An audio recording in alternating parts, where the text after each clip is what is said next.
Good evening and thanks for joining us. Moses, you have been glued to that television all day just so that you can bring our viewers at home the latest on what's going on in the Scotties. Glued is just an understatement. I think so. Like, I've just been fully in depth with the whole Scotties. Yes, it's a great tournament and it's been so-so for Nedowin. She's trying to at least win up and go to 500. Well, plenty of highlights for you in sports.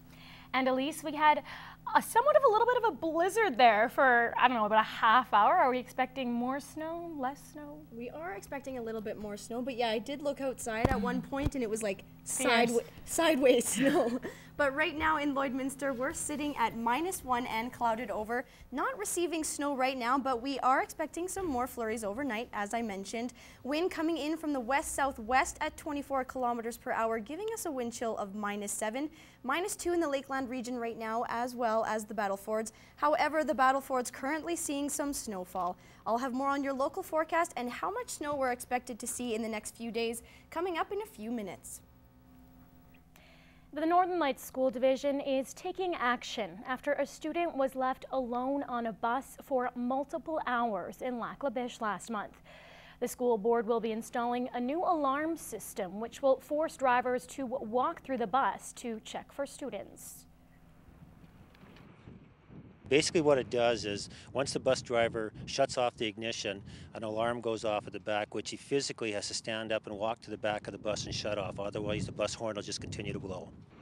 It will cost around $45,000 to install the systems in every bus, but the board says it's money well spent. The school board wants to be proactive here. I do believe if those devices are installed in our school buses, we should not ever have an incident happen like happened in Lac La Biche again. The changes come after a 4-year-old boy was left on a school bus in Lac La Biche for over 7 hours before being found by the driver back in January. 2 people were sent to hospital after a 2-vehicle crash in North Battleford early Sunday morning. The accident occurred just before 4:30 a.m. Police are still investigating but haven't ruled out alcohol or speed as potential factors. RCMP say one of the vehicles involved was stolen 2 days prior. A collision analyst from Saskatoon is assessing the scene. Both victims were transported to Battleford's Union Hospital with serious but non-life-threatening injuries. There's no word on any charges at this time. Now to a bizarre case out of Meadow Lake. 52-year-old Edward Shears appeared in Meadow Lake court today, facing multiple gun-related charges as well as uttering threats, all stemming from an incident Saturday night. Police received a 911 call from a man stating someone was dead in his house. The caller then quickly changed his story, saying the victim wasn't dead, but that he was going to shoot them. He then hung up the phone. Once police arrived on scene, they found a woman on site, unharmed. She fled the residence and was hiding out in a guest house on the same property. Police started a 2-hour search, finding multiple rifles and ammunition before arresting the suspect later that night. Shears is also charged with resisting arrest.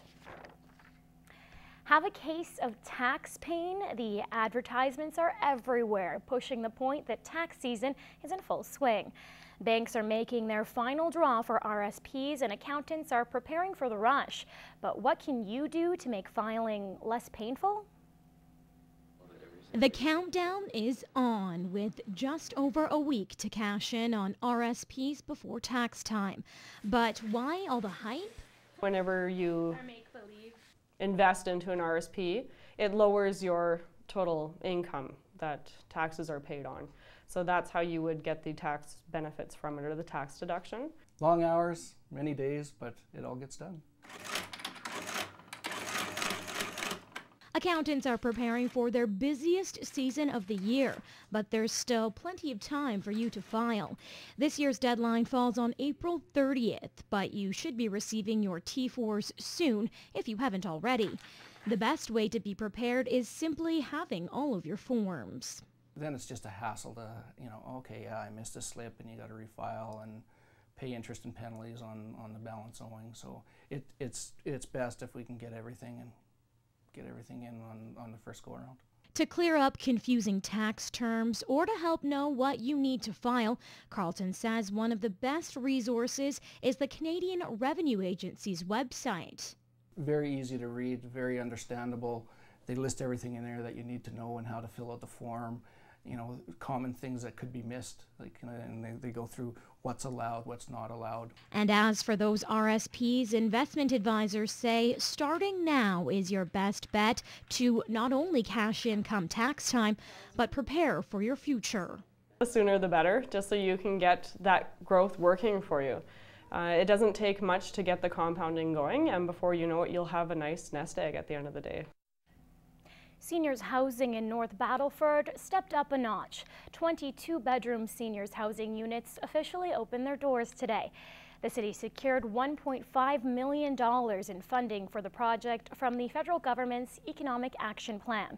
The 750 square foot units are available for moderate income seniors.